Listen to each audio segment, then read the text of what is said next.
যে বাইতুল মুকাদ্দাস ফিলিস্তিনের, ইনশাআল্লাহ আমরা আশাবাদী অচিরেই ফিলিস্তিন আমাদের হবে ইনশাআল্লাহ।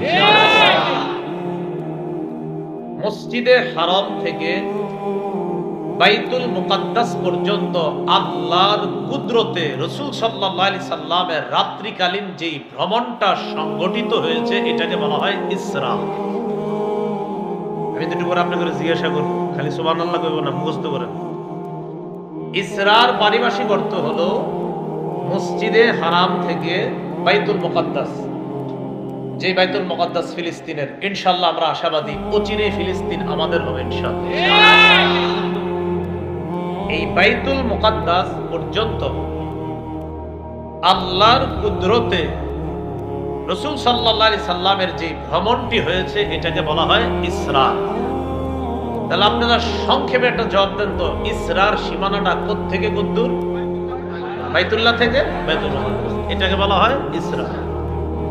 আর মেরাজ কারে বলা হয়? সংক্ষেপে সহজে বুঝবেন, মেরাজ বলা হয় রিহলাতুন সামাওয়িয়াতুন তাম্মাত বিকুদরাতিল্লাহি আযজা ওয়াজাল মিন বাইতুল মাকদিস ইলা সিদরাতিল মুনতাহা সুম্মা ইলা লিকাইল্লাহি আযজা ওয়াজাল।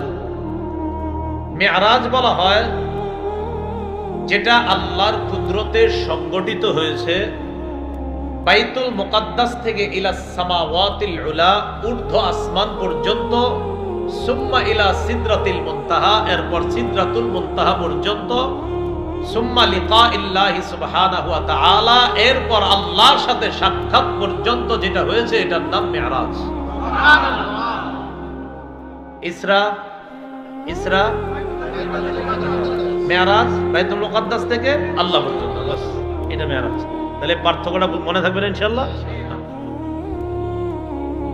ইসরার ব্যাপারে আল্লাহ পবিত্র কোরআনের সূরা বনী ইসরাঈলের 1 নম্বর আয়াতে বলেন, সুবহানাল্লাযী আসরা বিআবদিহি লাইলাম মিনাল মাসজিদিল হারাম ইলাল মাসজিদিল আকসা। কত পবিত্রতা বর্ণনা করছি ওই রবের, ওই সত্তা, আল্লাযী আসরা বিআবদিহি লাইলাম মিনাল মাসজিদিল হারাম ইলাল মাসজিদিল আকসা, যিনি তার বান্দাকে রাতের বেলা ভ্রমণ করিয়েছেন মসজিদে হারাম থেকে মসজিদে আকসা পর্যন্ত।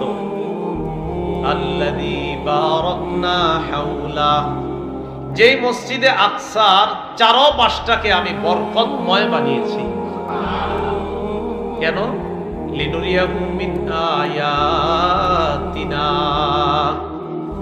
যেন আমি আমার নবীরে আমার নিদর্শন দেখাইতে পারি। এই নিদর্শন দেখানোর জন্য মসজিদে হারাম থেকে বাইতুল মুকাদ্দাস পর্যন্ত আল্লাহ রাত্রিকালীন তার নবীকে ভ্রমণ করিয়ে কুদরতিভাবে দ্রুত পৌঁছার ব্যবস্থা করছে। এগুলো ইসরার মেরাজের আবিধানিক অর্থ, পারিভাষিক অর্থ আমরা জানলাম।